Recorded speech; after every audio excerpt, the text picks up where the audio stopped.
Welcome everyone.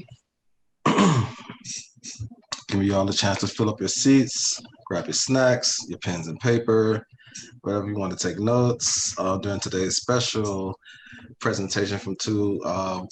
One I know well, and one I'm gonna get to know during the show. So I want to welcome you all in today's episode of Corp Conversations on Race and Policing, the series.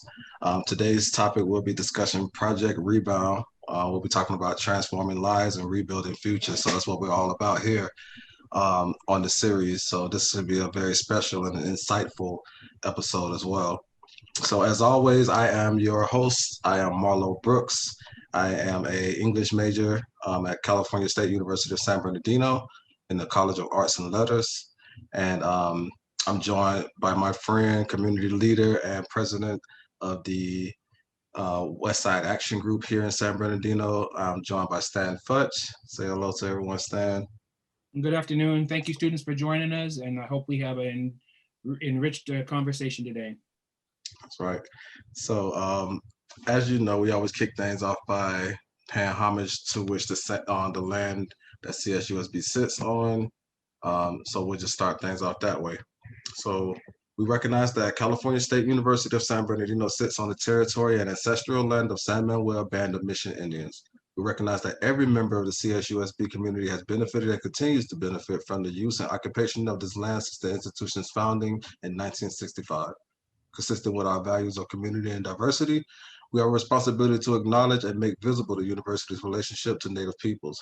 By offering this land acknowledgement, we affirm Indigenous sovereignty and will work to hold California State University of San Bernardino more accountable to the needs of American Indian and Indigenous people. So we thank you. So we are going right into the show today, guys. I want to give everyone a chance to present and as well as have enough time for the Q&A. And speaking of Q&A, as you already know, at any time during these presentations, just spike that Q&A button if you want to add any comment or question that you may have for our speakers and our presenters today. During their performance, or if anything sticks out to you that you want to comment on, or anything that you would later like anyone to speak on, things that are going on in your community, things that are going on around the world as well. We're open to all Q&A. That's what we're here for. Welcome to this safe space if it's your first time. And without further ado, I'll first be introducing Dr. Annika Anderson. So she's an assistant professor in the Department of Sociology at CSUSB. And I'm gonna let her just give it to you right there. Just jump right in there, Annika.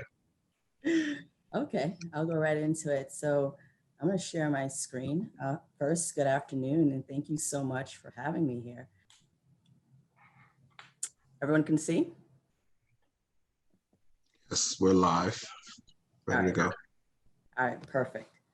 So again, thanks for having me. I want to talk a little bit about how I even got here. And so I was talking to Dr. Texera a little bit about this before we got into this presentation. And so basically for me, I'm a criminologist, I'm a sociologist. This is my 6th year here in the Department of Sociology here at Cal State San Bernardino. And I really became interested in desistance and reentry after several of my family members were arrested during various times in their lives. And so I, really thinking about the impact of incarceration on their life chances was important for me. And so that kind of changed the trajectory of what I normally was interested in doing, which was, I was interested in more rap, reggae music, qualitative methods.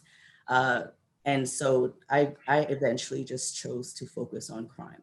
And I saw that there was absence in literature, specifically when it came to reentry issues and desistance issues, how to get people to stop committing crimes after they've started.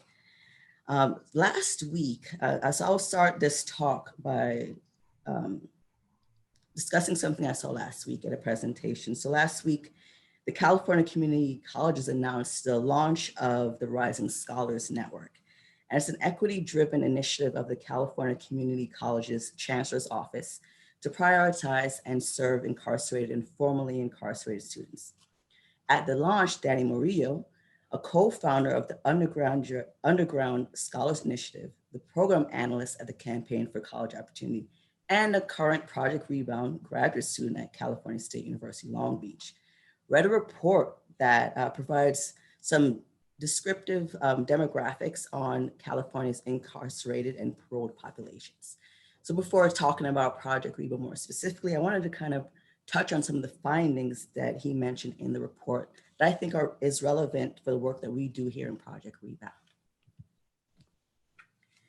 So according to the Campaign for College Opportunity, nearly 250,000 people were incarcerated in California's state and federal prisons, jails, detention centers, and youth facilities in 2018. And nearly 500,000 people were on parole and probation, the vast majority being young Black and Latinx males. The state juvenile population is overwhelmingly Black and Latinx males who are college age. So ensuring college opportunity for incarcerated and formerly incarcerated students goes beyond economic benefits. They argue in this report that it is part of our state's obligation to racial justice. California's history of tough on crime policies created an environment that accelerated the mass incarceration of Black and Latinx men and built a school to prison pipeline for them. High rates of incarceration for Black and Latinx males is a result of laws such as mandatory minimum sentences, long-term sentencing, and 3 strikes laws. This investment in public schools, a lack of economic opportunity, and employment discrimination against people who have been incarcerated.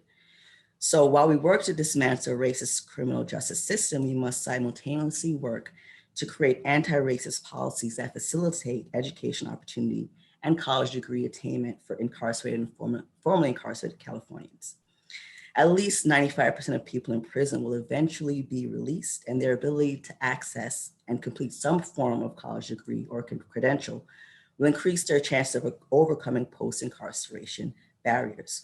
Going from prison to earning a college degree or credential opens the door for kind of a new possibility of careers, economic mobility, housing, healthcare, civic engagement, and it also uplifts families and communities.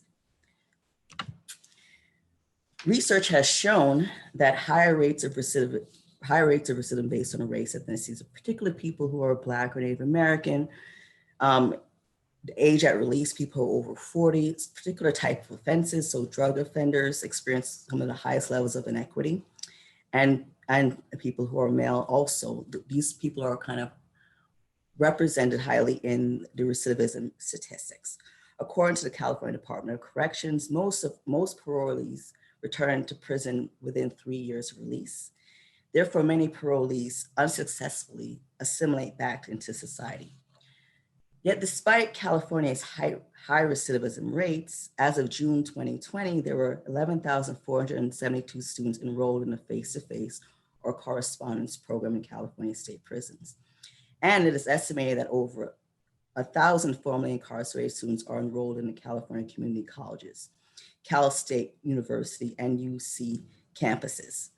Combining the total number of incarcerated people and people on parole and probation in California, approximately 650,000, the total number accessing higher education is under 20% or 3%. So even though there's a higher percentage of people who are formerly incarcerated coming back into society, not that many of them are accessing higher education. Still, the California legislature found that every $1 spent on correctional education has a return of more than $2 in reduced prison costs, which can then be returned to the state's general fund. Another study estimated that if 50% of college eligible incarcerated Californians participated in a post-secondary prison education program, the state could potentially save $66.6 million per year. So they argue that California can and must do more with this tremendous opportunity for public colleges and universities to address the unique challenges and build on the opportunities for formerly incarcerated students as they encounter and transition from incarceration to higher education. So that's most of what I wanted to get from the report. Moving on to some of the things I think are more pertinent to our reentry program. Recent studies show that prison and community-based education programs can assist prisoners in the desistance process as well as promote successful reintegration. This is important because the incarcerated populations who obtain an education reduce the likelihood of return to prison, increase their chance of securing employment, reduce their involvement in law enforcement, increase self-efficacy, and improve social mobility.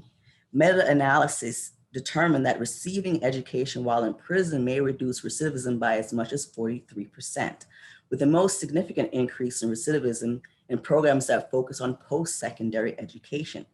Earning an education during incarceration may also show potential employers the motivation and efforts an offender has taken to change their criminal lifestyle. The mission of the CSU of providing access to a quality education to those who desire it and to change the lives of our students and their families is in line with the goals of Project Rebound. So a little bit of the history of Project Rebound and the efforts statewide for education for people who are incarcerated and formerly incarcerated. Since the 1960s, there has been several programs at California's public colleges and universities that has provided supportive services for formerly incarcerated students. These programs often follow a model similar to other programs that serve students from special populations, examples, veterans and foster youth. The programs offer a variety of services, including financial support for textbooks, connections to community-based reentry organizations, bridge programs or transitional courses, peer mentorship, and labor market assistance. Project Rebound assists formerly incarcerated students to apply, enroll, and graduate with post-secondary degrees and subsequently attain employment. The late Professor John Irwin started Project Rebound in 1967 as an on-campus reentry program for the formerly incarcerated at San Francisco State University. He realized that education could lower recidivism rates and began to foster Project Rebound to assist formerly incarcerated individuals register at a four-year university and go beyond a bachelor's degree. The success of Project Rebound is evidenced by its 50 years of actively serving formerly incarcerated students. The program has helped hundreds of formerly incarcerated individuals since 1967, with over 300 students attaining undergraduate and graduate degrees. Since 2005, 95% of Project Rebound students have successfully earned their bachelor's or master's degree from San Francisco State. Based on the success of this program, it's expanded to other campuses. So in 2016, the Opportunity Institute awarded $500,000 to pilot a statewide network of 8 campus-based reentry programs over 3 years. So the sites include Cal State Pomona, Bakersfield, Fresno, San Bernardino, Sacramento, Fullerton, and San Diego State University. Since 2019, Project Rebound was written into the state budget that Governor Newsom released. And now we've expanded to 14 campuses. That works again with the formerly incarcerated students. And as you can see here, our students definitely, compared to other students, other entering cohort, are more likely to stick around. So our retention and persistence rates are pretty high. And importantly, our recidivism rates are low, so 0%. We find that our students, when they enroll in the program, they are they're not likely to recidivate because they have these support systems. So San Bernardino is a good site for a reentry program for several reasons. The county has higher levels of poverty, issues with substance abuse and human trafficking, arrest rates, and greater local incarceration rates than the state of California as a whole. Almost half of San Bernardino County residents identify as Hispanic or Latino. According to the website, CSUSB holds the second largest Black and Hispanic student body in all of California's public universities and is designated as a Hispanic serving institution. As of fall 2020, 81% of the student body was first generation college students, and 58% of our undergraduates are low income students. The county also has a disproportionate number of parolees and adult probationers, many who, if were admitted, would be eligible to participate in Project Rebound on our campus. So I'm going to switch gears and talk a little bit about our program. and just a little bit of how we operate. So in 2016, Carolyn Eggleston, I saw her on the line, shout out to you, Carolyn. So Dr. Eggleston, in addition to founding the Cal State Reentry Initiative, was also instrumental in bringing the program to our campus and in working with me to run the program since its inception. So since 2016, I've been running the program here at CSUSB. And again, it's based on a successful Project Rebound program at San Francisco. So the way that our program operates is I'm the executive director and I deal with all of the financials. I'll talk a little bit about my role in the next slide. Importantly, we have a program director who handles our day-to-day operations, talks with our students, handles any kind of concerns they may have. He's a licensed social worker, got his master's degree in social work at our university. And importantly for me, he actually was a program participant, then became an intern, then became the coordinator, and now is a director. So I saw him go across the years, rising up the ranks in our program, and is formally incarcerated. So one of the key points of our program is to have people who are formally incarcerated run the day-to-day operations. It's a really integral part of what we do because they have that lived experience. We also have our outreach coordinator, Louis Martinez, and he was also a Project Rebound participant in the past, and now is our outreach coordinator.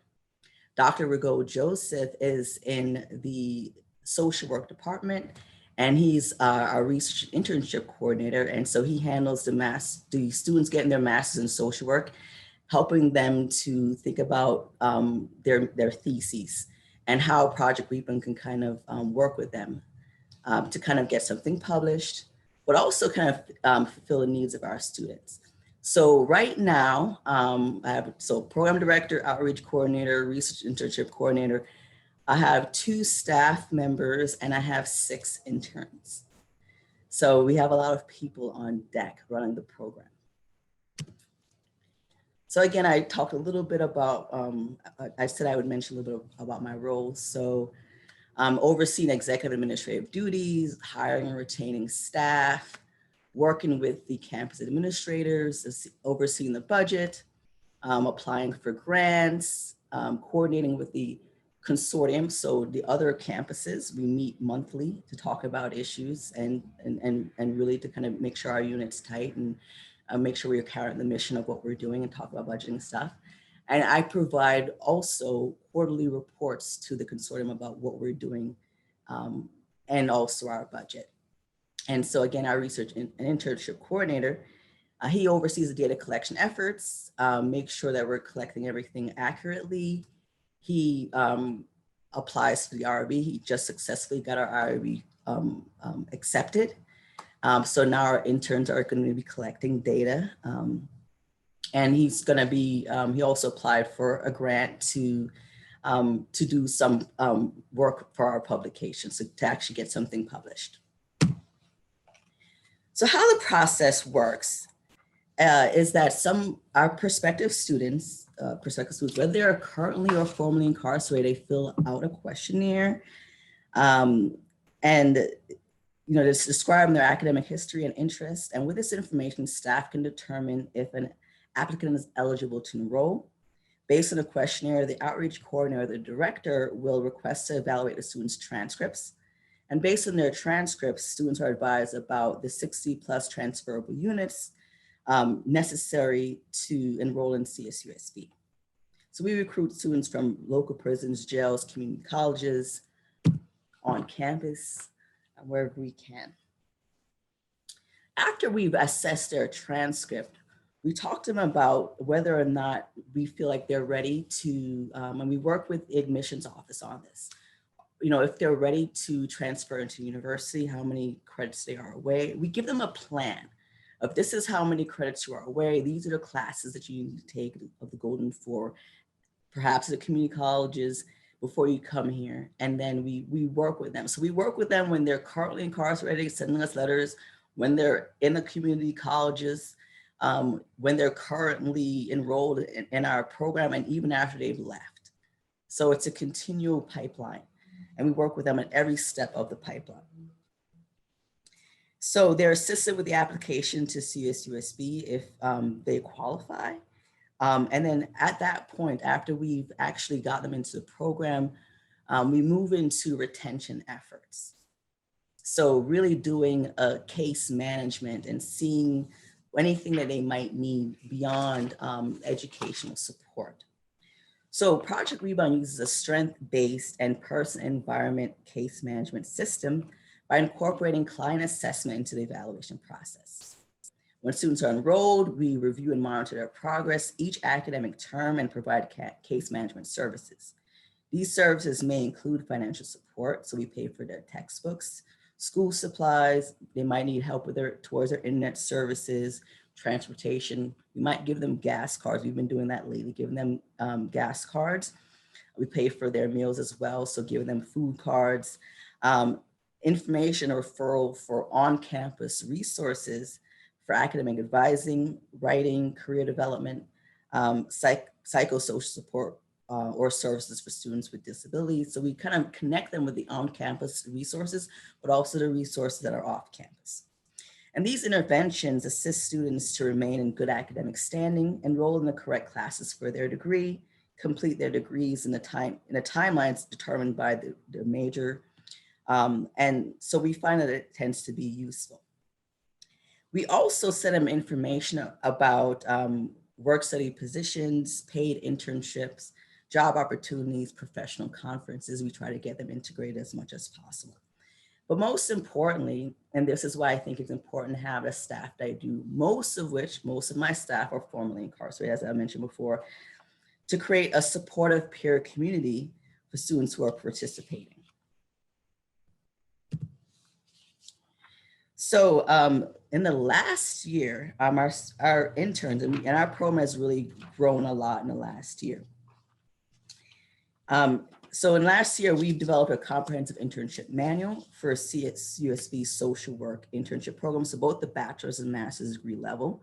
So we regularly have social work interns in our program.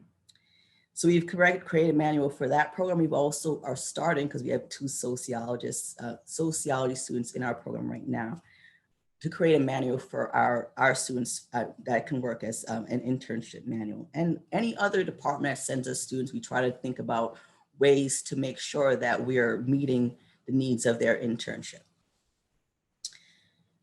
We've partnered with the School of Social Work to create a workshop to assist students motivated to apply for the MSW program on the CSUSB campus. And I will say a lot of our students are graduate students in MSW program. So I would say we have a lot of students who are in grad school who started off in the bachelor's program, started off with their bachelor's in our program and then continued on getting their master's degrees. And they stayed at CSUSB. So as a member of the Inland Empire Fair Chance Coalition, Project Rebound, along with multiple community reentry service providers, advocated for fair hiring within the stipulations of the Fair Chance Act. And this has resulted in hosting events which provide training to employees, service providers, and directly impacted individuals related to legal fair hiring practices within California. So in that sense, we collaborated with the Department of Justice to provide a justice luncheon, which we've recently done. And that brought awareness towards AB 1008, which is banned box. Our students have also identified offending employers and landlords within the community and informed them of the Fair Chance Act and/or filed complaints with the California Department of Fair Employment and Housing. In addition, our interns created a workshop to assist individuals on how to file similar kind of complaints.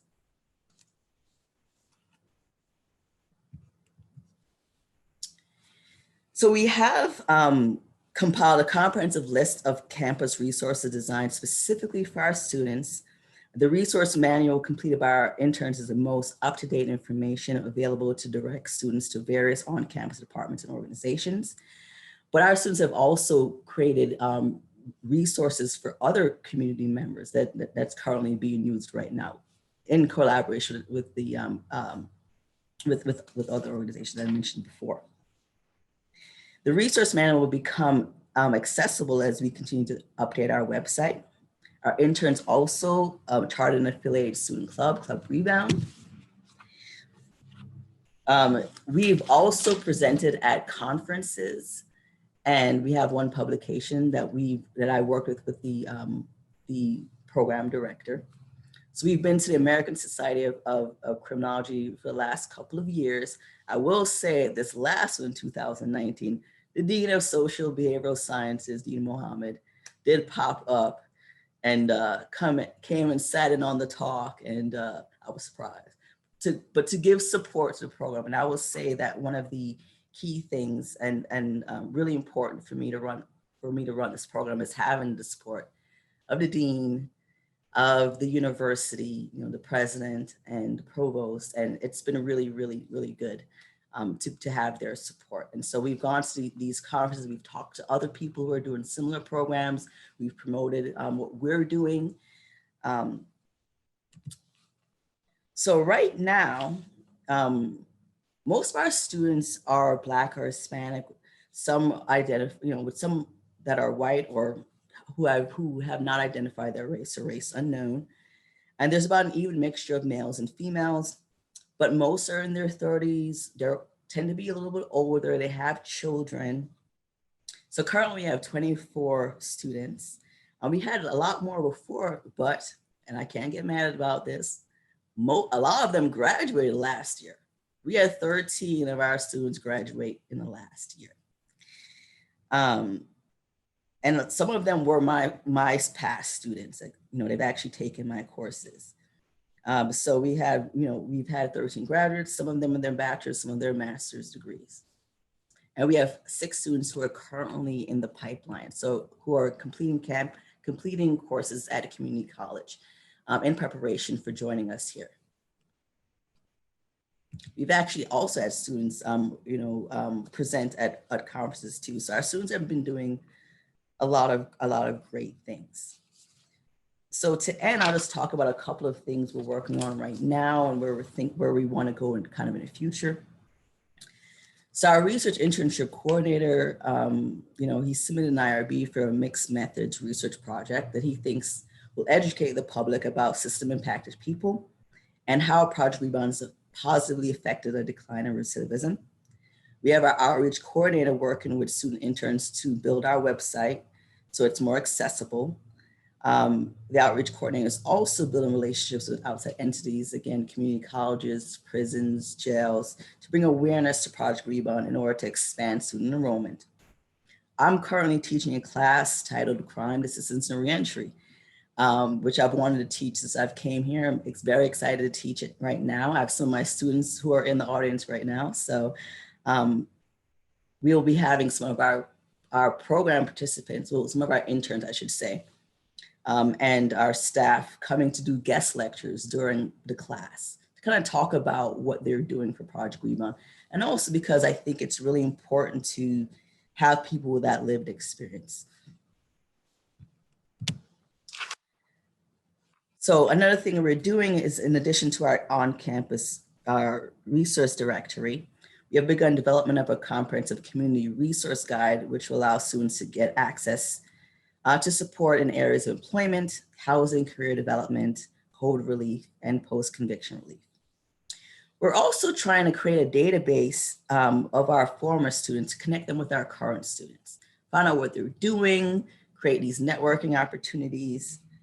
And our staff was instrumental in preparing an addiction studies certificate program. So in proposing, I should say rather, an addiction studies certificate program at CSUSB.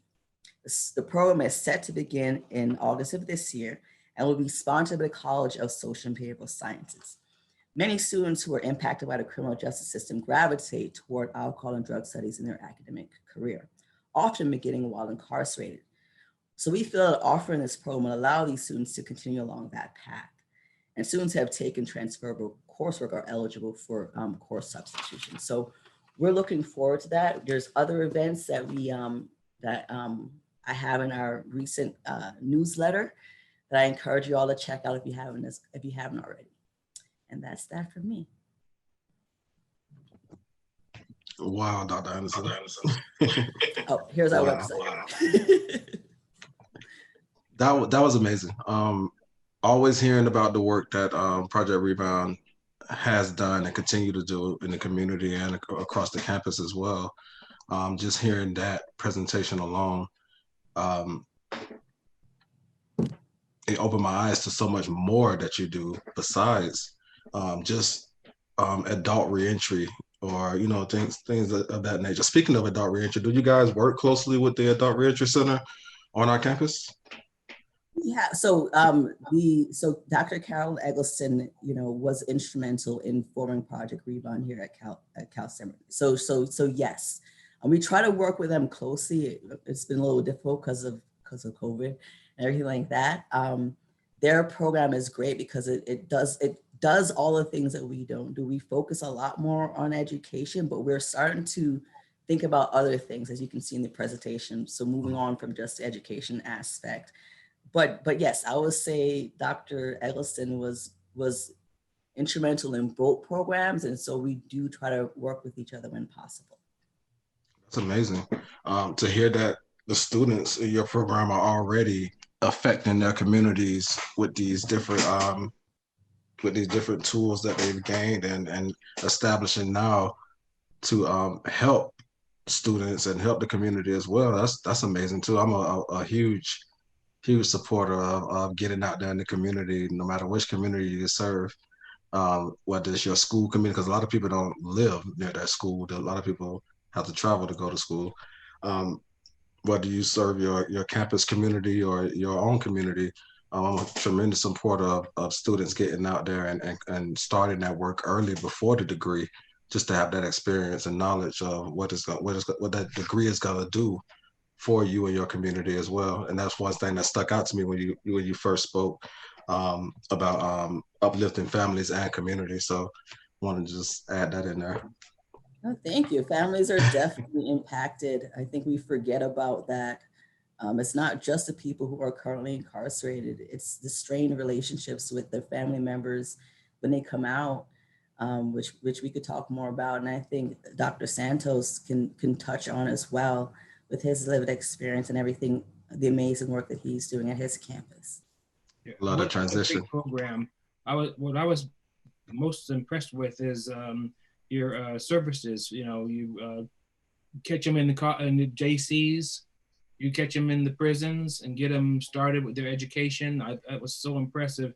And then financial support, attending professional conferences, information referrals. You even mentioned that how you feed them. I was just so impressed with all the things that your program is doing.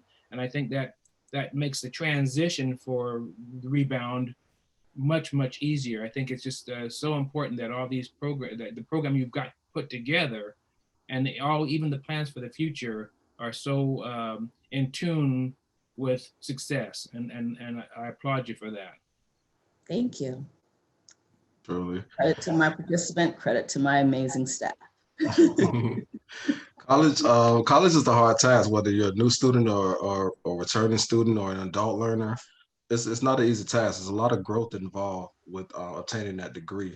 So to hear of this program, to hear of you giving them all the tools to succeed, food insecurity is a major point that we stand on here at CSUSB, because if you're too hungry, how can you learn? If your stomach is rumbling throughout class, it's not a good way to learn and be a part of that educational environment. So preventing that food insecurity and also offering things like gas cards and just these different tools and things that you set students up with, they're on the right track to succeed, no doubt. And I love to hear that. Yeah, very, very good. And even housing. I mean, let's face it, you come out of jail and you need a place to stay, and you're helping them with even housing. And I think that's, if I had a place to stay, I might do better. If I had a good meal, I might do better. If I had transportation, I might do better. And you're providing all those things. And I think that's just admirable. And I would say that we don't do housing as much here. And we do referrals to that. The Cal State Fullerton is great because so there's different campuses that have little different niches on what they do. And so our campus, we definitely try to deal with the employment issue and the research part of what we're doing. That's what we're building up as our campus identity. But when it comes to housing, I don't think that's one of the things that we're realizing that's really important, because we've had students who are homeless, graduate students who are homeless, and are still doing their best that they can. And so we've put money in our budget for emergency costs that goes towards housing. And so that's something that we're going to continue to do. That's great work you're doing. Juan, we can't wait to hear you follow up and hear about the great things going on over at San Marco. Dr. Juan Santos is an associate professor in the Department of Sociology and Criminology and Justice Studies at Cal State San Marco. And we're going to let him take it in there and just go ahead and give us what you got, Juan. Hi, everybody. So what we're going to do right now is I'm going to show you a news segment that appeared in San Diego's NBC news station. And they did a discussion or presentation on social advocacy and the work that we do with Project Rebound.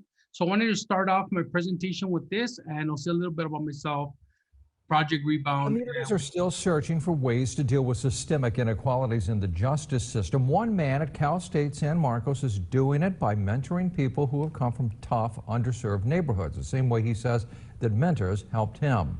It's the latest in our series we call Voices for Justice. It's very important that you reach a person at one of the most vulnerable states in their lives. You reach out to them and remind them that this isn't a forever situation, that they could always improve their condition. My name is Dr. Juan Santos, and I'm an associate professor in the Department of Sociology, Criminology, and Justice Studies at California State University, San Marcos. Mentorship is important for any person.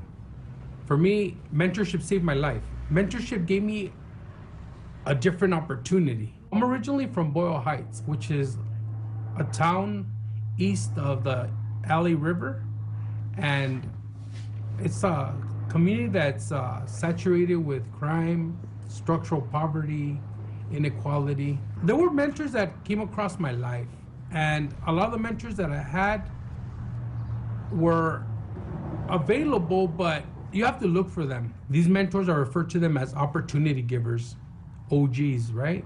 I don't mean OGs like gang, like the gang lexicon of original gangster, but more as people that understand your struggle, your plight, and they want to reverse that by empowering you to become a productive member of the community, a model citizen. So because they showed me the pathway of what quality mentorship looks like, I decided that I wanted to do the same thing. I'm part of the founding people at the university that created Project Rebound. What we saw was we needed to create opportunities to help reduce the recidivism rate.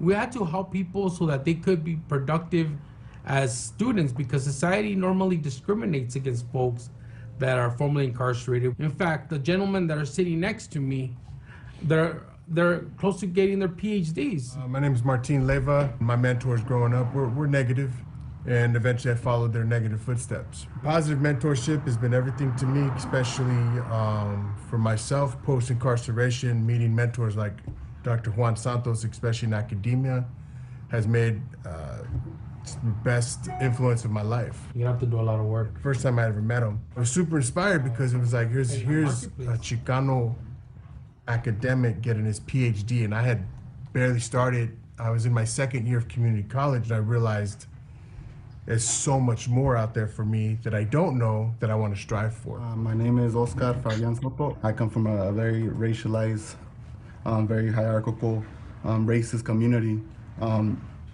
that a lot of my people, when I say my people, my community, don't make it out of. I was supposed to be trained to be in prison, supposed to be trained to be part of the gang, and now I see myself as helping my community and changing my community. Before Project Rebound was at Cal State San Marcos, there wasn't any programs at Cal State, so for me, I didn't outright say like, oh, I come from an incarcerated background, because it was stigmatized. One day in class that he just got up and was like, oh, my name's Dr. Juan Santos. I was like, damn, professors look like that. has a sleeve, tattoos, comes with that Chicano Cholo lexicon, right? That you don't see in academia. So I started to to fall in love with education. We're reversing the school to prison pipeline by creating a prison to school pipeline. I discovered that when people genuinely care about your future, your progress, it is so contagious that you just want to do the same. And what you see is that when you give somebody the tools, the skill sets to succeed, they give you a return in your investment. They always do. My new favorite news story today. How great is that, right? All right. So I wanted to first of all say thank you to Cal State University San Bernardino for extending the invitation for me to speak. But I'm not speaking just for myself. I speak for part of the larger collective, which is Project Rebound, an organization that we started to serve the community and to empower the disenfranchised and to mobilize resources to give people meaning. So it's very important that I emphasize that. I also want to give a shout out to Martin Leiva, who is our Project Rebound coordinator. He's a heart and soul of the organization. And I'll talk a little bit about the work that we collaborated on. I also want to acknowledge all the activist women, because the fuel, the empowerment that we get come predominantly from the women students on our campus that pretty much are system impacted or justice impacted. And they are also, even though some folks didn't serve time, they're still in the struggle because one of their loved ones is serving time, and they're still trying to navigate the academic pipeline and remain resilient regardless of all the social obstacles that permanent caste system, as Michelle Alexander finally articulates, exists in our everydayness. So what I wanted to talk about is our social advocacy.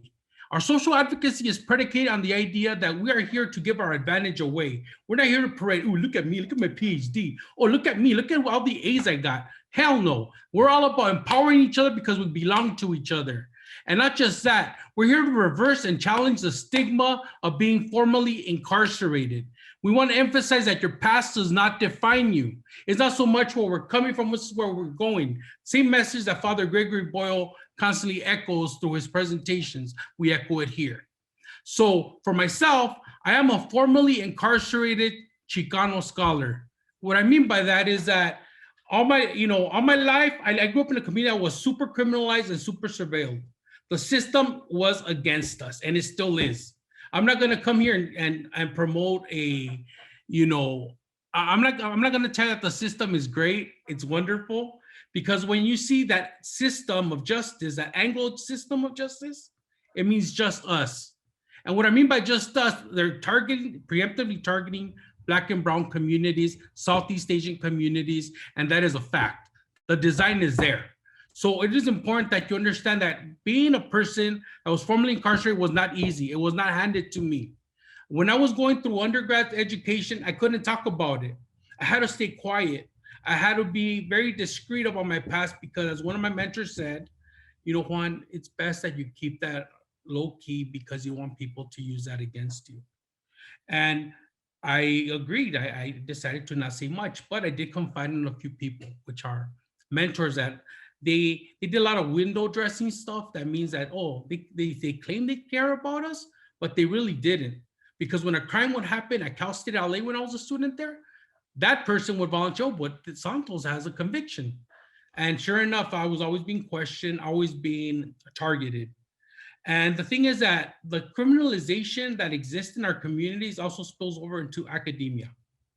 So I'm not about prison reform, I'm about prison abolition. Those systems should be abolished. They are not in our favor, they are not on our side.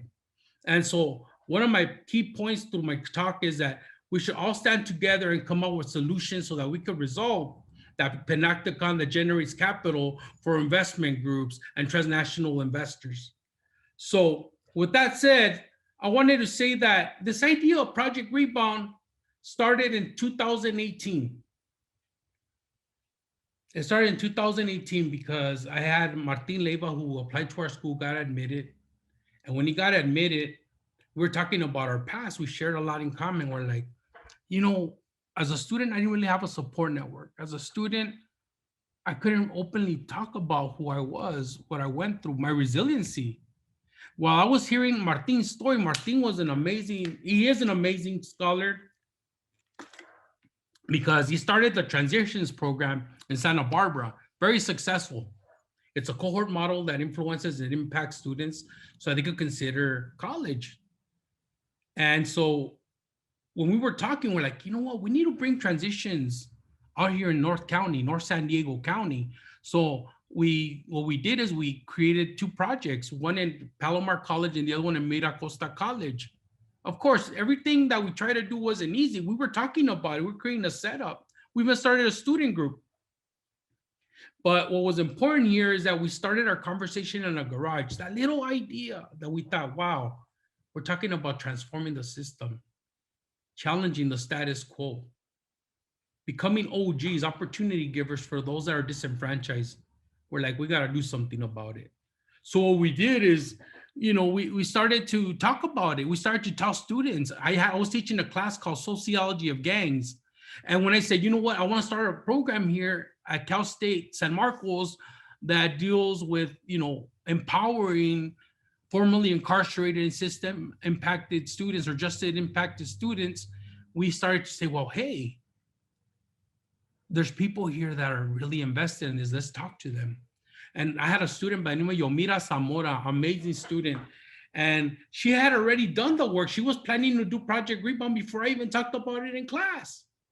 And I'm like, wait a minute, I don't have to reinvent the wheel. It's already out there. We just got to find the people that genuinely want to do this. So what ended up happening is that we all got together, we started talking, and then the students started to mobilize, create workshops on campus, invite speakers, showing movies, engaging in a discussion on having a critical lens of understanding how critical race theory applies to our everydayness, how structures of inequality could be challenged, not just accepted. And so what we did is we started to do the groundwork. We started to meet other Project Rebounds, talk to their people. We started to go to San Diego State University, right? Long Beach, and all these different campuses, and everybody was giving us information. We did so much. I got to hand it to the students. This isn't about me. It's about all the stakeholders in the community that got involved, from non-students that are saying, I want to go to college. I want something that will feel like home. Because I knew that I had to do something because nobody did anything for me. So I knew that now that I have a PhD, now that I'm like in the system, I got to do something to transform it. Not just transform it, but create education so that we could all be agents of social change. So what ended up happening is that we started writing resolutions. We got them passed through academic senate, associated students, right? And also system-wide. We started to do a lot of stuff to promote awareness, consciousness, education, liberation. And so what ended up happening is that we created Project Rebound on our campus. Now, I'm going to tell you something. If you want to have a successful Project Rebound, you need recruitment. People aren't just going to show up at your door. We got to go out in the community. And I'm going to tell you this. There's a lot of people that work in the community that claim that they care. Oh, they'll pay you lip service. They'll do all this window dressing and show you these numbers. But really, when you talk to them about Project Rebound, that's not what they want. We have probation officers, parole officers that all they would do is like kind of laugh at us. We'll show up to appointments and they'll be late, like an hour late. Then we'll talk about it. Oh yeah, well, we'll get you students. Did they recommend a single student? No, not at all. Then you got residential living facilities. You bring the same message, right? And they don't want them to become autonomous, independent. They want to become reliant on workers. So they're like, why send students to college when they need jobs? And we get it. People need work. I get it. I understand how capitalism works. But the fact of the matter is like, we're trying to promote, leaders. We're trying to promote people are going to transform the system, that are going to create a different oppositional system. So we got a lot of resistance from a lot of people that claim to love our communities. They're in the business of criminalizing our communities, not really, or keeping them in their place. So what we had to do is like really get out there, go to different places, talk to people's brothers, sisters, go broad, not just attract men because everybody thought it was just a male organization. No, we're talking about recruiting women. We're talking about the GLBTQ plus community. We're talking about disabled folk. We're talking about people that have been impacted, and the gamut of who's getting locked up today is pretty broad. We're not even talking about those that are incarcerated in immigration detention facilities. That 1.4 million people locked up, that's not even a real number. Let's add all the immigration facilities that are housing, holding captive some of our children. No one's talking about that. So everybody, our students, our dreamer students, our undocumented students, they're affected by this golden gulag. They're affected by it.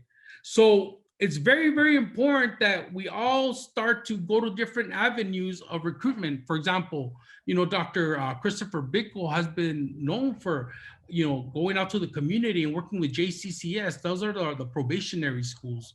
We go to the continuation schools in the community. We go to, residential living facilities for women. We go to different places to get the word out. It's exhausting, but it's worth it. Whenever you feel like giving up, you're like thinking, damn, somebody gave me an opportunity, and it is my social obligation to give it back, right? To give it back, to extend it, to become a mentor, to incite social change, not to pat ourselves on our back like, oh, check me out, but how do we make this world just, how do we make this a world that is committed to social justice? How do we make it equitable? How do we remind people that are invisible that they are people of value? How do we remind them that there are people that they themselves transform the world? So that's the message that we try to do. Not just that, once our students come to our campus, we're like, all right, you're already here, cool. You went through an admissions process, right on. But if you're first in your family to go to college, if you recognize that you have a track record, you're not gonna feel like the normal student.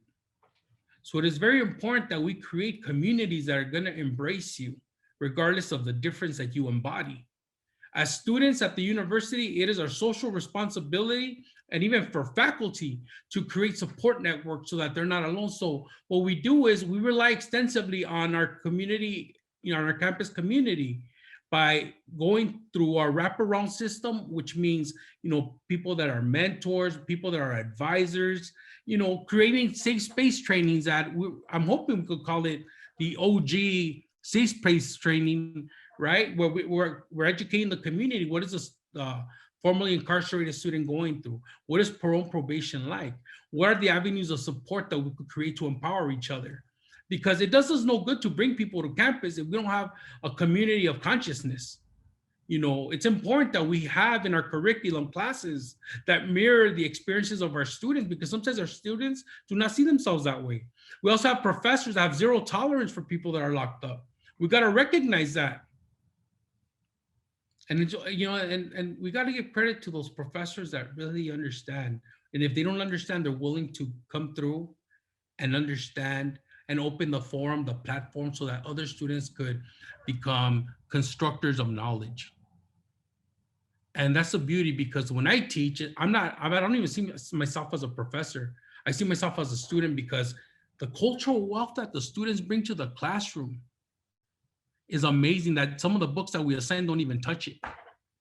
So I'm always like loving the experiences of my formerly incarcerated, justice impacted students, because really they add to the quality and the substance of our learning.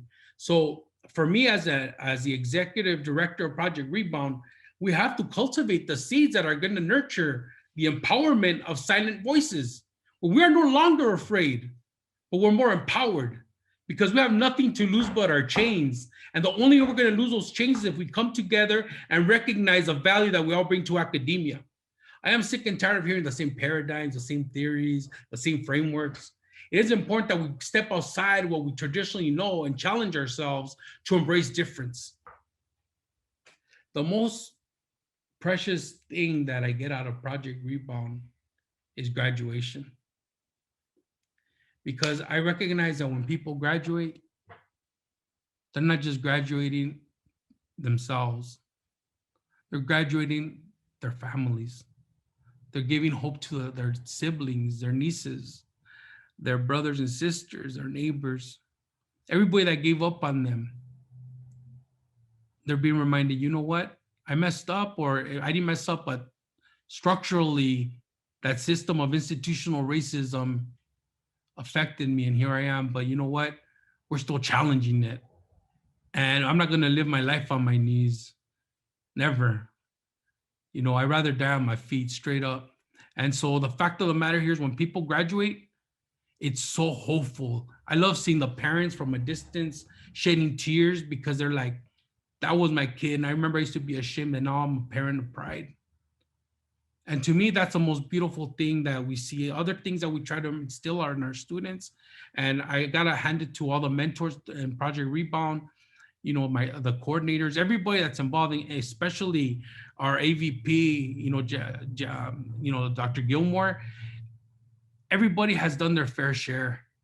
And what's beautiful is when you see your graduates, your undergraduate students graduate and they apply to PhD programs or graduate programs, and they're close to graduating themselves. And then you think, wow, they defied the odds. Not only did they defy the odds, but they're challenging stereotypes. And a lot of our students eventually go back to their communities and empower other people. So there's this intergenerational continuity of empowerment and transformation that we're all involved in. This voyage is not a singular, you know, it's all about my merit. It's about creating a voyage that incorporates the community at large.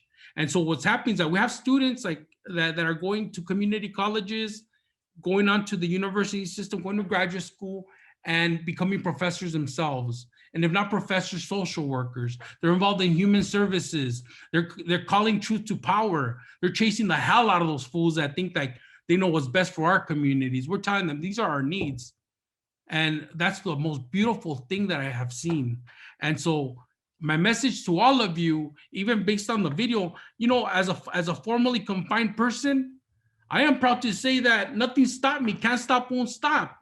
The thing that kept me going was my mother, my father, people that would go visit me and cry all the time. And I was locked up not so much because of what I did, but because I didn't have money to pay for a lawyer. I relied on a public pretender, and people call them public defenders, but really I didn't get the quality defense that I deserved. There's a lot of brothers and sisters, black, brown, yellow, brothers and sisters that are struggling. And because of this unjust system that doesn't give you the same equal treatment, are falling, you know, into this vicious tentacles of the system that are keeping us caged. And, you know, it's very important that as people that are fighting for justice, that we stand firmly on this idea that the system is not fair. And if the system is not working, we don't want to funnel people back in that system. We want to challenge that system. We want to oppose it and say, hell no, because that's it, I'm done, I'm tired of it. So my story is more about all of you that are here watching us. We're not here to tell you, ooh, check out these programs, but what could you do? If you don't decide to do Project Rebound, do something in your community. Do something that empowers other people. Don't be the spokesperson of the struggling community, but empower them. Remind them that they are carriers of meaning. And with that said, thank you so much, Cal State San Bernardino. I love you all. Thank you for inviting me. I want to also throw a shout out to Dr. Anderson for being my co-presenter, and, you know, much love and respect to all of you. Wow. Dr. Santos, I have so many questions. Right. Thank you so much for joining us today. My first question is, what OG got you into education? That's a good question. So the OG started in high school. When, you know, when a teacher identifies you and they're like, hey, why do you always fuck around in my class? Right? Because I'm a class clown. But I was, you know, and I'm also an artist, so I was always making fun of my friends, drawing them and all that, and I would get caught. And so my teachers were like going out of their way to talk to me about, what do you want to do with your future? And, you know, I thought that there was just high school and that was it. And here's this teacher that went to Berkeley, and he's like telling me about all the value systems behind school. And I'm like, okay, that's cool. That's really cool. But he planted the seed that really nurtured me to think, wait, there's more than my neighborhood in Boyle Heights? Well, you're saying I could earn more money than my father? And I thought we were poor, and I thought my dad was rich. You know what I mean? Just because you have like a PlayStation, well, back in the days, we had like an Atari, and you thought that was a status symbol, like, ooh, check me out, right? But the fact of the matter here is that OGs come in your life in different forms. They don't just come in the ivory tower. It could be your elders. It could be a sibling. It could be the person you least expected. It could be a homeless person that is an amazing organic intellectual. But you see, we only value people with credentials. There are people in the neighborhoods that are non-credential that could teach you more about life than a damn book. And I got to give credibility to all those people, that the OGs, like Dr. Ralph Dawson. You know, when I came out, you know, of doing time, you know, the racial politics are bad inside of any institution. Black and brown divisions, instead of seeing solidarity, we're affected by the same experience. There's all this division. And my mentor turned out to be a Black man. And this Black man, Dr. Ralph Dawson, I love him to death. He gave me my wings. He was my true OG also. So every person that I came across, even my students, even Martin Leva, who I keep mentioning him, y'all should find out a little bit more about him. But this guy, he gave me my wings. He reminded me, you know, there's a lot of value. People need a voice like yours so that they could be reminded that we could do stuff in different ways. So OGs, I mean, all of you are my OGs too, even those of you that are asking questions. So thank you. And I think one of the things I see in you is it's like a snowball. Your energy starts as a little ball of snow and keeps getting bigger and bigger and bigger, and you're going into bigger things. And I really appreciate what you're doing, trying to not only survive but change the landscape of what's going on. You know, one thing I need to emphasize too is that I'm happy to be around, alive during COVID, you know, and I really value that.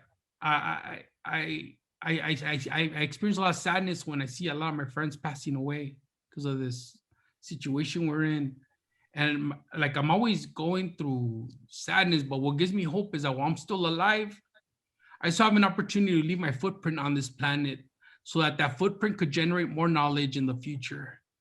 And so as a person that's alive and thriving in my own way, it is my hope that there's some continuity. And what gives me satisfaction is when like people reach out to me and I remind them we have a village backing us up. Because it's not just about individual OGs, it's about the community at large, the village being your OG. You spoke on that in the beginning as well about, you know, it's not just the student that's coming through the program, but what that does for everyone around that student as well, his family, his peers. That was a major talking point because I joined college to set my footprint, you know, on this world as well. But getting that from my elders around me in my hometown. I'm from Florida myself, and I moved here to California to go to college. But just wanted to leave my surroundings to get a better view of obtaining that degree without any distractions, and you know, from my neighborhood, from my environment, from my peers that aren't seeking to make that change yet. They're still going through the motions of what it's like to be in your 20s and things like that. I needed to change. I'm raising a daughter, soon to be a little boy soon. And with these new roles that we take on, so much change is involved in those roles that we can't truly succeed in these roles that we take on until we acknowledge that change that needs to happen as well. So for me, I had to separate myself from my community to be able to chase those dreams and really leave my footprint and really make change in the community. But while I was making change in my new community, I oftentimes felt sad because I felt like I couldn't make change in my own community back home. So I was reminded during that time that you know, your service is your service. No matter to who community or what people you're serving, people need that. People need that voice. People need that image in front of them. And I was just that just made me proud to be that image, to be that voice, to speak and for people to listen and be and want to set off on the trail to go and ignite their communities as well. So you said a lot in that just reminded me of myself. And I know a lot of our students watching, they know someone that's probably going through these turmoils, and don't even know what to do next. This program, tonight's episode on this series definitely is going to give our students a talking point to say, hey, I know a program you should look into right now. Like I know a director over there right now that could get you set on the right trail. So I thank you guys so much for being here and bringing that. OG is my new word. Like, that's my new opportunity giver. You said something else that stuck out to me is reminding them that they are valued. We lose that in that system, through that system, going through incarceration. You lose that value. You lose that self-value, and you forget what it's like to believe in yourself, because you already see the foot on your shoulders, the one that keeps you down, that part where you can't even talk about your past experience because it may hinder your future if you keep talking about it, you know? So to have this type of support system, this safe space for students to come in, not only have people who've been where they've been, but to been able to help them come out on the other side. This is amazing work you both are doing. And I can't wait to see even more. I know there's so much more to come from this program, but I can't wait to hear the students, to meet students that's been through the program and see how they came out as well. So that'd be amazing. I just have to jump in real quick though. I Yes. gotta thank Dr. Santos because, you know, I really appreciate the fire that you bring to this conversation, that you bring to the program. You know, I think that's really, really important. You know, and I just hope that, you know, because of course there's logistics stuff, there's administrative stuff. And so one of the things, because I know you're newer and you're just joining our consortium, so I just hope that that fire just keeps going. I love it. I think it's what our students need to hear. I think it's, you know, what our formerly incarcerated folks need to hear and need to know. And so I just want to applaud you for all of that. Thank you so much. I really appreciate your words. There's a lot of questions, and one of the big questions that I'm seeing is how can I get involved with the project?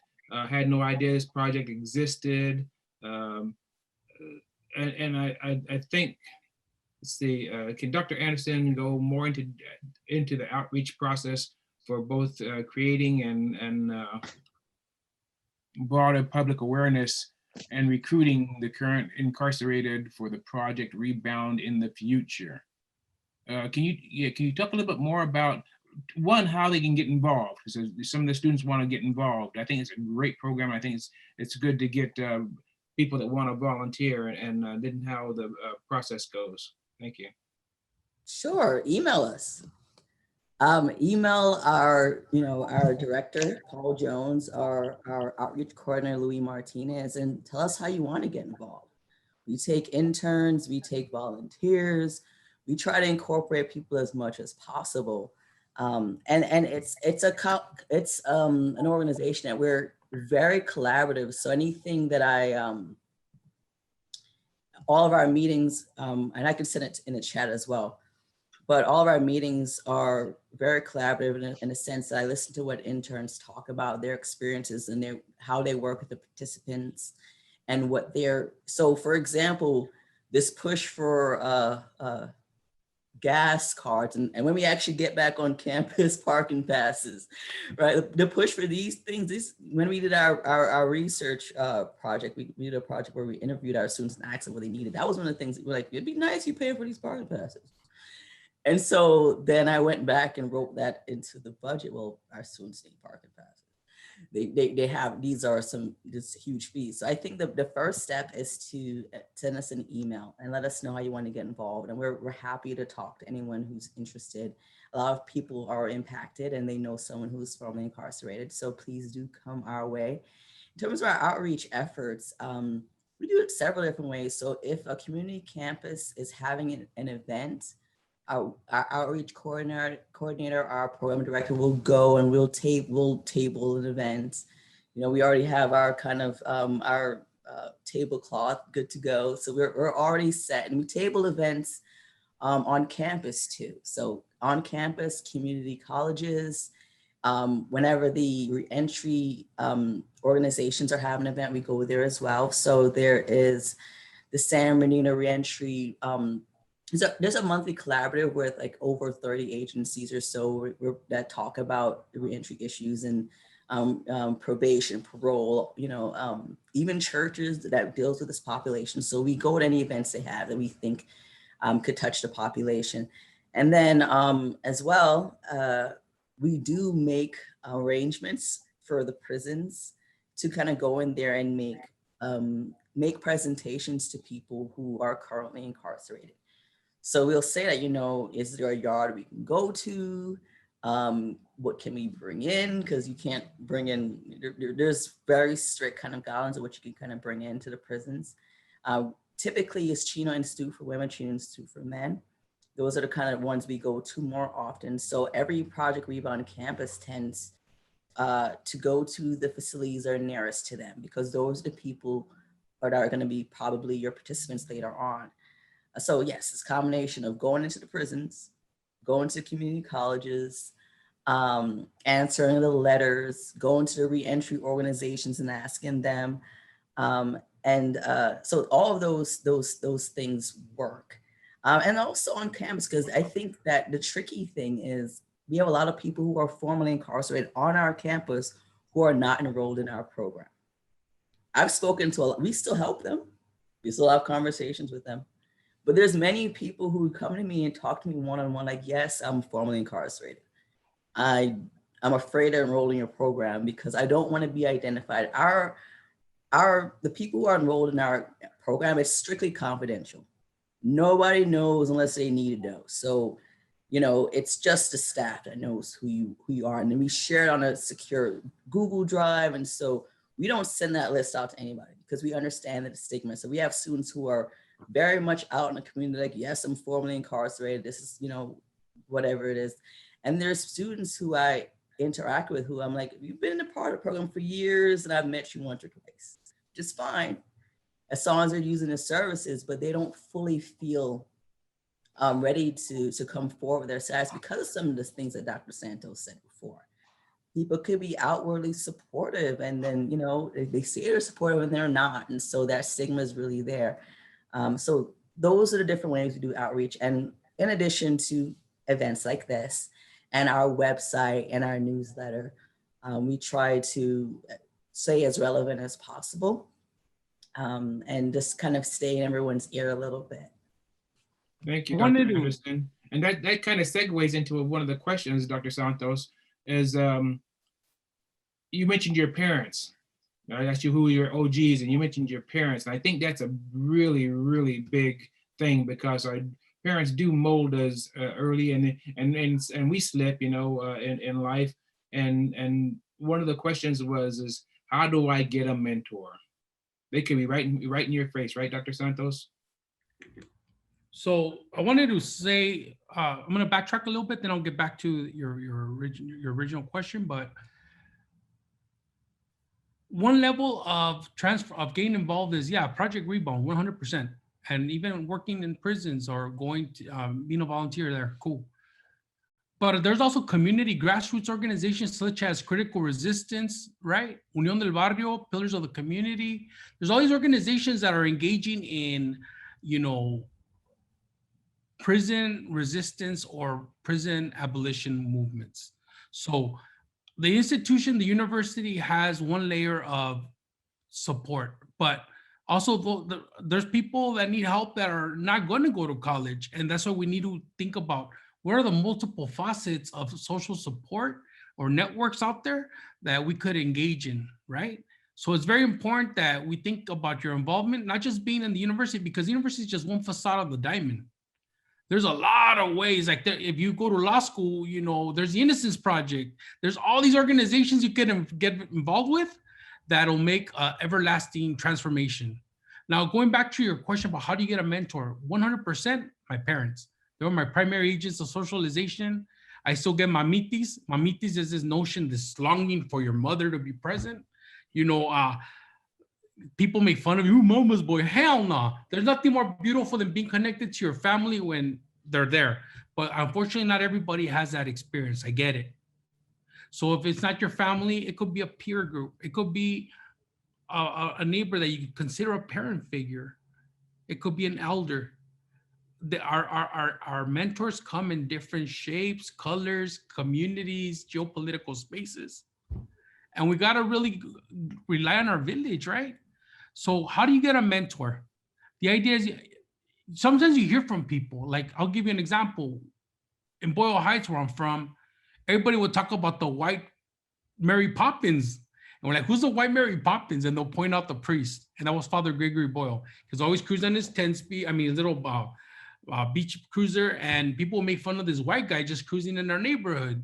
And you hear about this guy, and you want to get to know him, but you're kind of shy. Well, white people don't even come in East LA or Boyle Heights. So why am I going to approach this white guy, the white savior, right?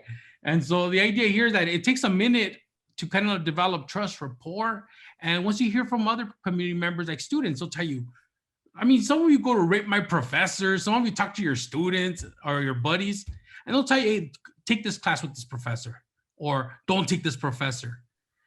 And what happens is that once you cultivate an understanding, an idea that this person's gonna navigate you through that hostile academic pipeline, or in the community, you're trying to figure out how to stay out of, like, in the community, you wanna connect with mentors that probably did time, but avoided the recidivism rate. And you wanna find out, what did you do to kind of like stay out of the pen, right?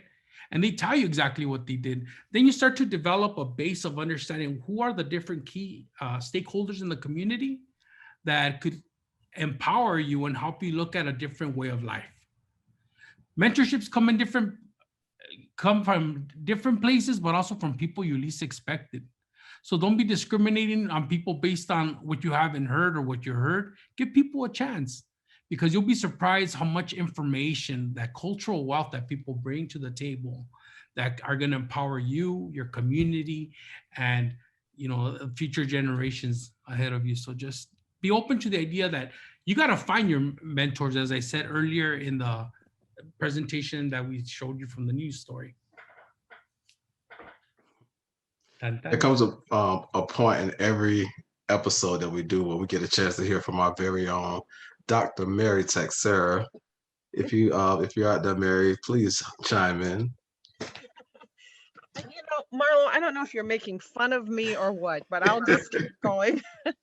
Dr. Santos, thank you so much for being here today. I like Dr. Anderson, I really appreciate your passion and your motivation to change the world. And I'm so glad you mentioned Father Boyle. We've had him on campus a couple of times, and it's good to know that you may or may not be a homeboy, but I think what he's doing in the community is extremely important. So I'm glad you mentioned him. But I wanted to go back to something that you said in your initial presentation, or you mentioned, and that is prison abolition. This is a group, and we've been together since the George Floyd. So we're looking at a lot at race and policing, but I think Angela Davis was the first person that I heard even broach that topic. We want to get rid of prisons. So can you expound a little bit more on that and tell us, I guess, sort of ease our anxiety a little bit, because there are some folks who are listening to the term prison abolition, just like, defund the police, and getting like extremely scared because, oh my God, we need prisons and we need police. So would you mind talking about that a little bit? Well, for starters, there's this amazing article that was written by William Robinson and Oscar Soto, and they deal with this idea of redemption scripts, right? On how do we combat this system? Because a lot of us are into prison reform, right? We're like, let's keep the system, it's working. That's all that people ever know. The idea here is that we're not providing monies and avenues of support for organizations that really help change the world.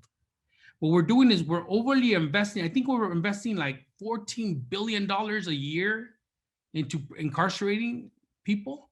And like, look at the CSU, we have $3.5 billion for that. Now, that doesn't make sense when we see that it costs a lot of money to incarcerate a person versus keeping them in college. So what's happening here is that we're not trying to say that prisons are the best solution. They're not. I mean, to me, they're not, but maybe to some of you that want to work within that field, you've been conditioned to think it's the best system, that it's the best system in the world. But prison abolition, to me and to my community who is disproportionately overrepresented in the prison system, we have to question it. Why is it that we see a lot of Black bodies and brown bodies in prisons? When I was a student, they took me on a jail tour and I got nauseous to my stomach, not because of the people that are there, but it reminded me of how the structural arrangements create conditions that preemptively strike against communities of color. And we're not just talking just about prisons, we're looking at the laws that put people in prison. Look at the gang injunctions. All those gang injunctions are forms of legal racial discrimination, and people think they're cool because they keep people and communities safe. Bullshit.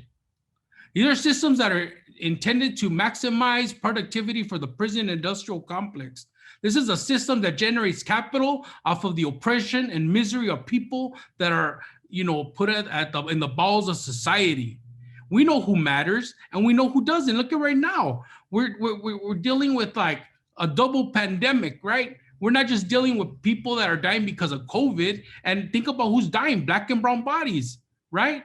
And if you think about racial justice, Black folks, every time a Black person dies in the hands of law enforcement, we already know who's gonna win that one.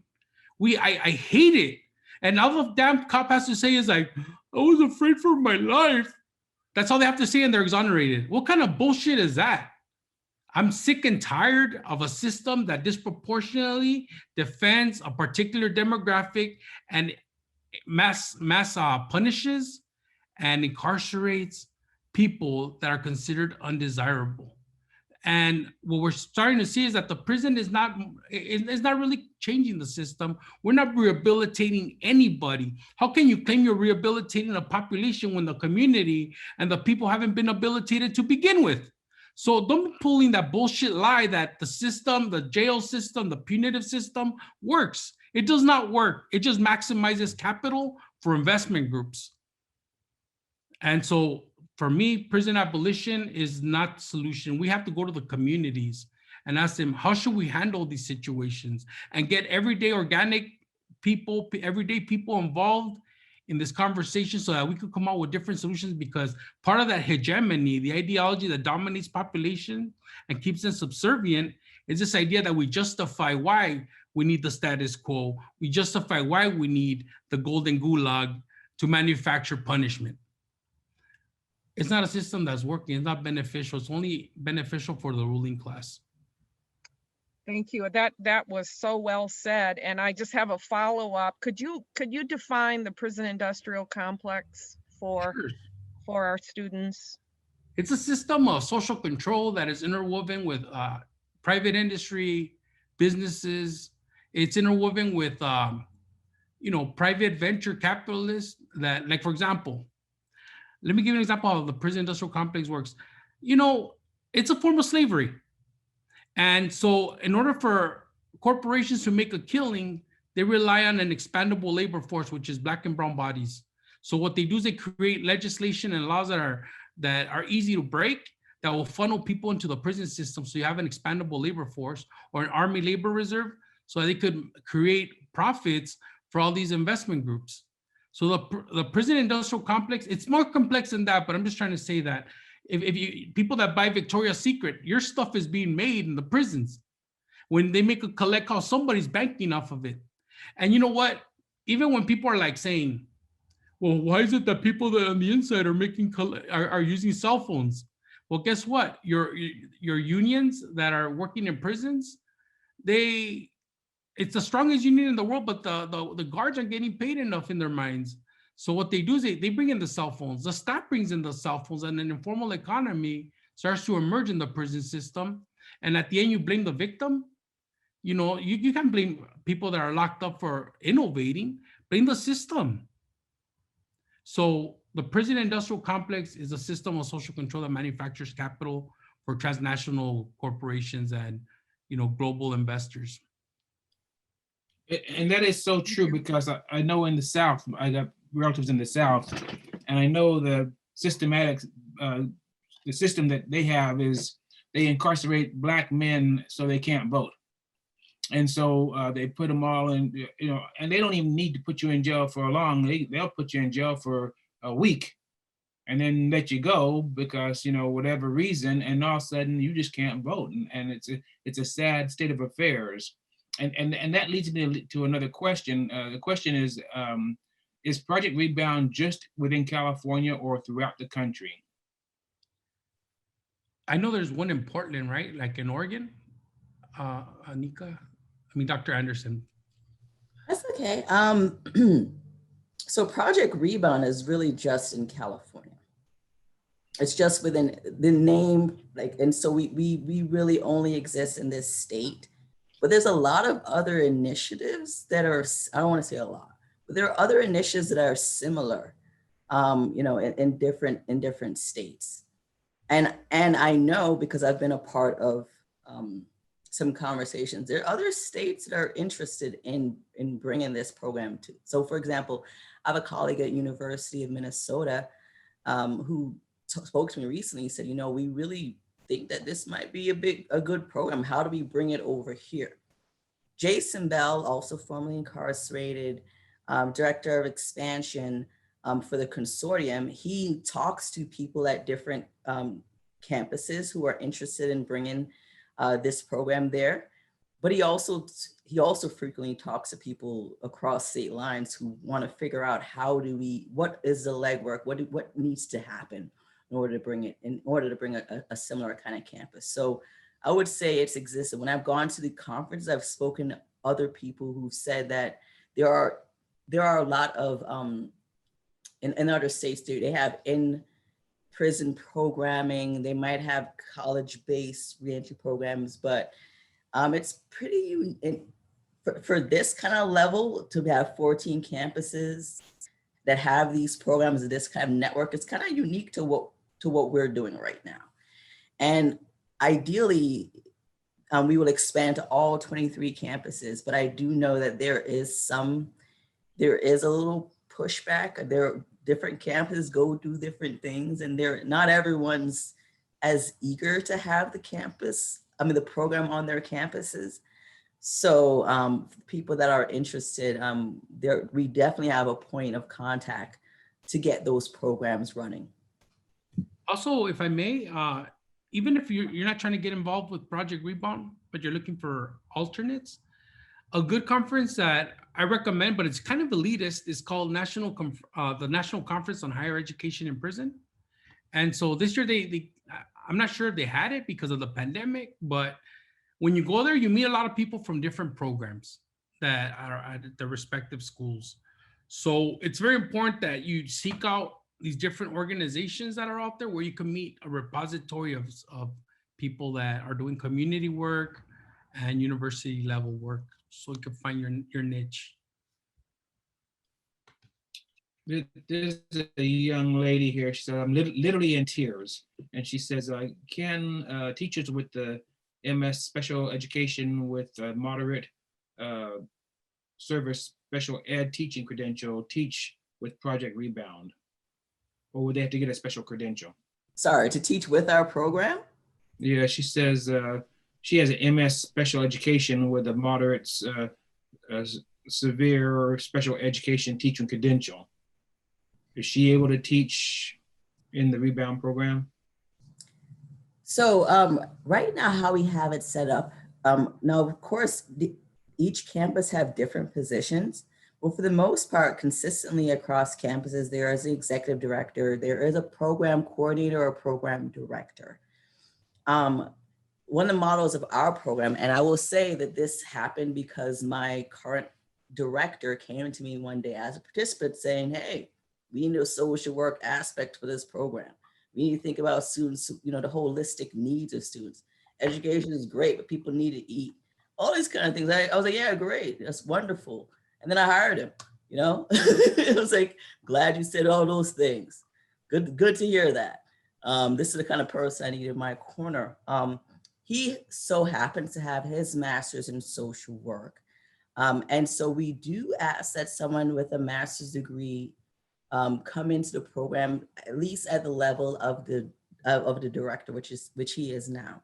And again, he started as a coordinator. So I do think it's possible. I do think that it depends on what the call is. So that, for example, I know that some campuses are hiring right now, are hiring a program coordinator or program director. So I do think that would qualify to MS special education with your, I guess, your particular credential. However, what I will say is, again, one of the models of the program is we want someone who's formerly incarcerated in these positions, because again, they're dealing with the day-to-day participants. They need to have that sense of community. There's a certain kind of trust that exists that that I know it's hard to bridge that gap, even as someone who's been doing this and running the program for 5 years. And even when I go into the prisons, you know, I'll go in all dressed up. I'll say all my statistics and my theories and all this other stuff.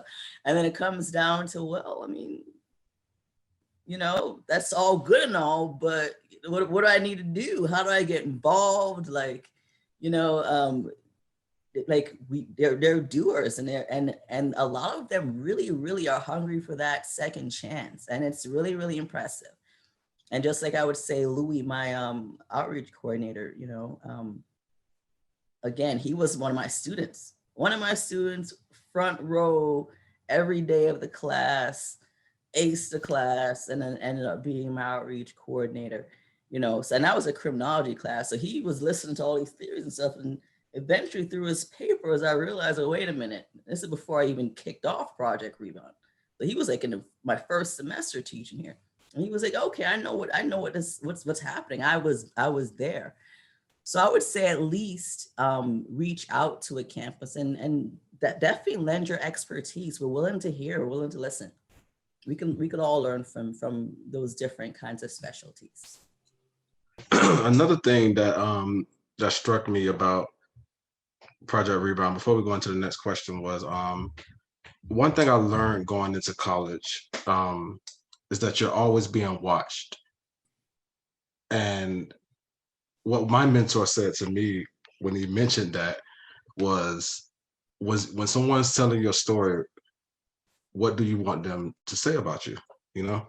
So when you're always being watched, the great things you do, the bad things you do, when someone's checking you out just to see if, wow, this guy has potential, or, you know, I would love for him to come speak, or that guy's always goofing off over there. Like when they're telling your story, what it is that you want them to say about you. And when you're speaking about uplifting families and communities, just being a part of a program like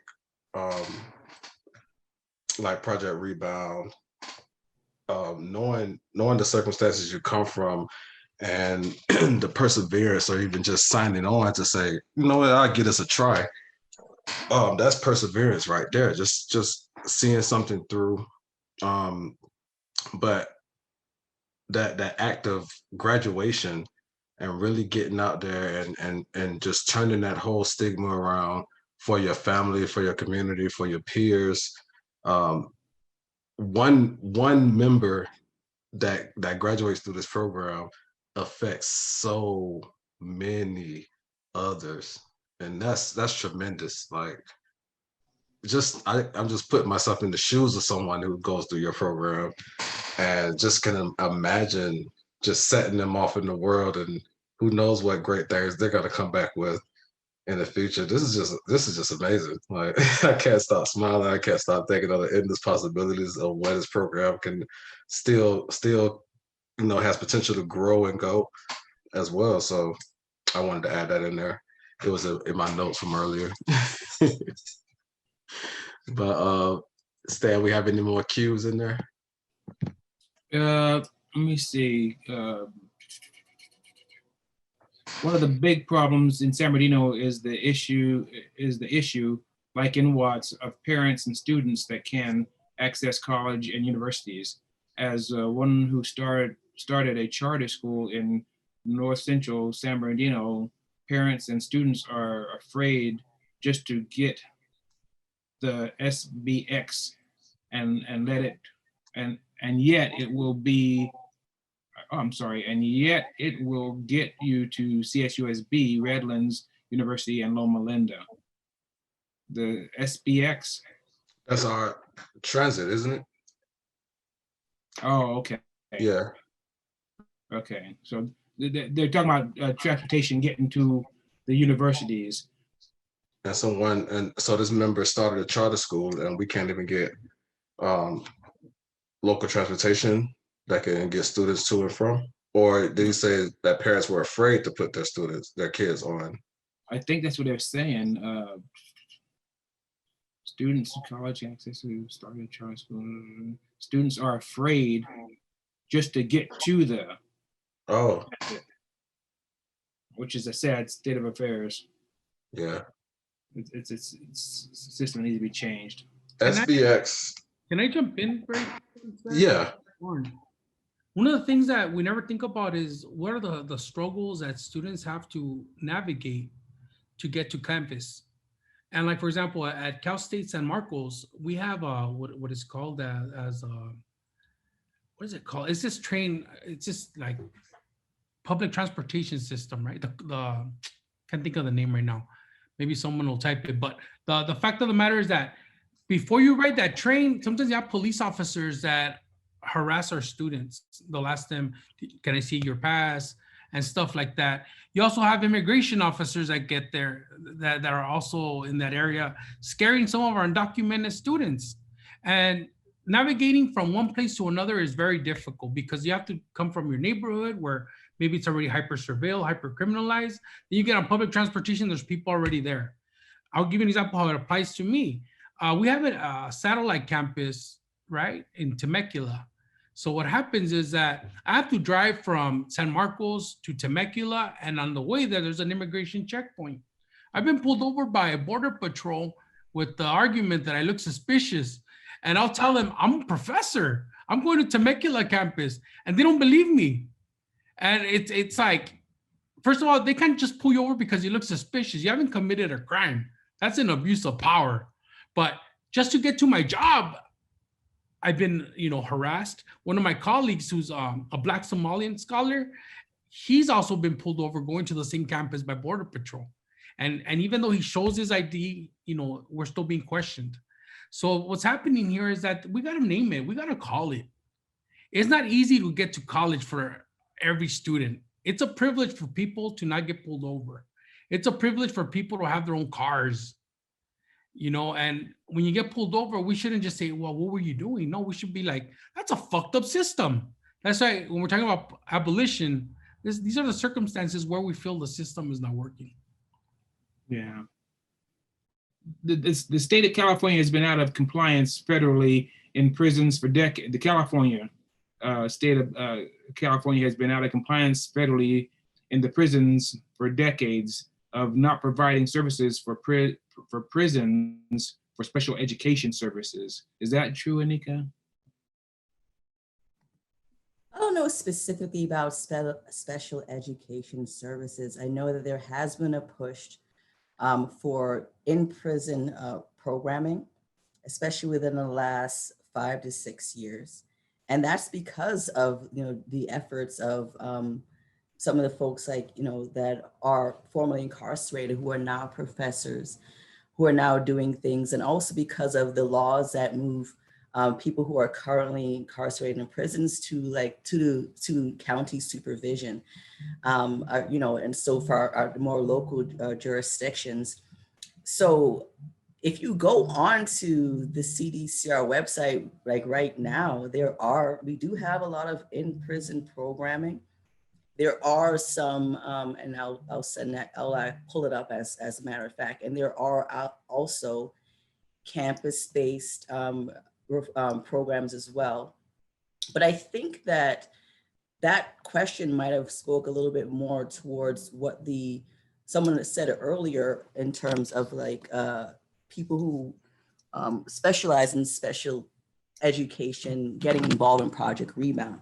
And so my comment about that earlier was, I encourage that in terms of at the Project Rebound level, because, at the programmatic level, we do encourage people to come and speak with us and work with us.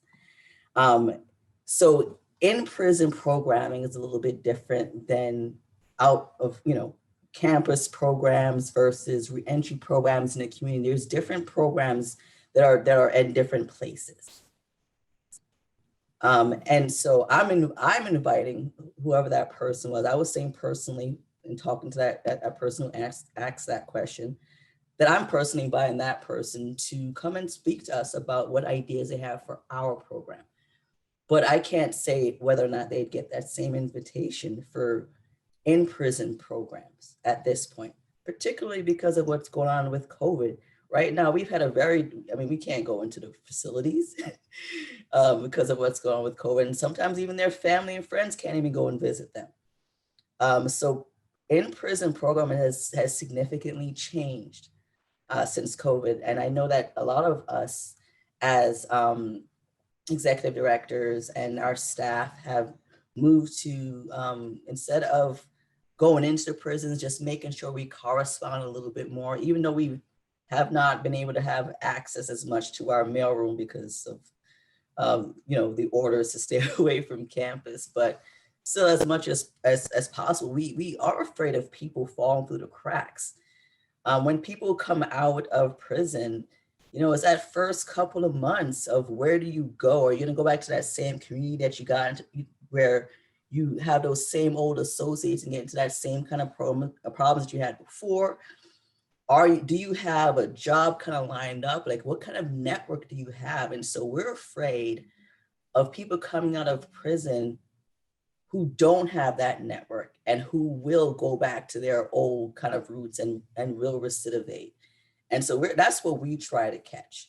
And in any way that works. And whoever is willing to come and have a seat at the table and bring some ideas, we welcome them. Thank you. Yeah. As a student, speaking to my students who are watching and are listening at home, I'm going to try to get you guys out of here early tonight, as your professor would say, one of your favorite days in class, the first thing they say when they walk in the door. But before we go, I do want to give Robbie a chance to speak with our presenters today as well, one of our program organizers. Hey, Robbie. Thanks, Marlo. Thank you, Dr. Anderson. Thank you, Dr. Santos. Really enjoyed your presentation and learned a lot. I just had a quick question about the individuals who go through your program.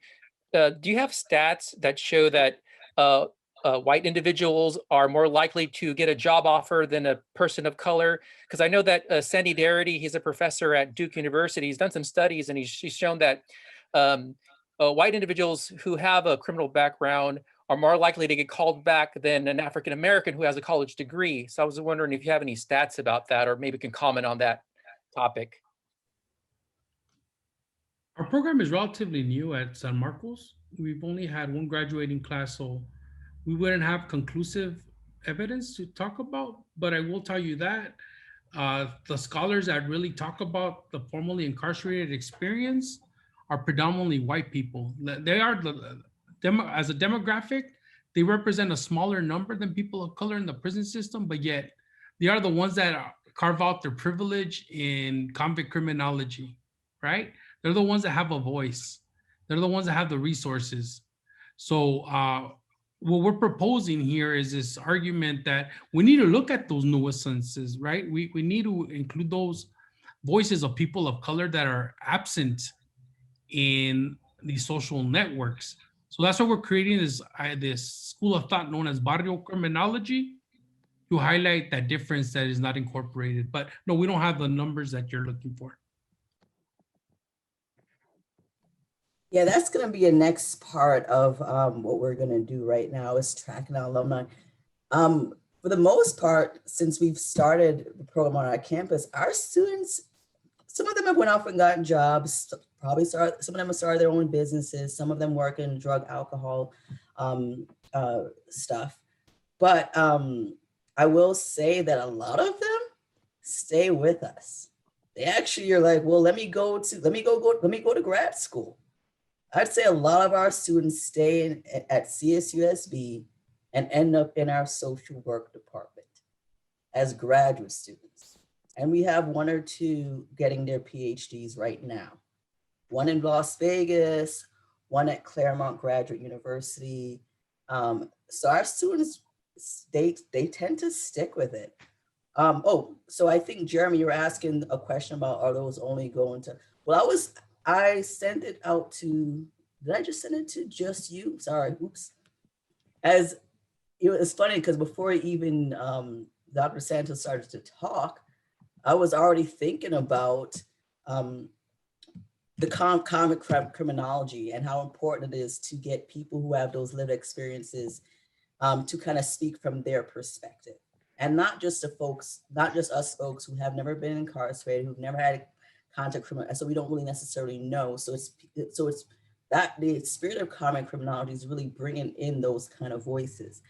What this link I just shared was the Rising Scholars Network, and it just will give you an overview of the colleges with jail programs, colleges with campus programs. And if you go further on the website, it will also give you in-prison programming. So I wanted to kind of speak to that because someone asked about that earlier. And the other link that I'm gonna share now has to do with comic criminology, so you get a better sense of what that means. And that's the same spirit in which John Irwin, who started the Project Rebound, he was also formerly incarcerated. The same spirit in which he started this program. Thank you, Annika. So there we have it, students and viewers. First, I want to say thank you to our viewers. The questions tonight were amazing.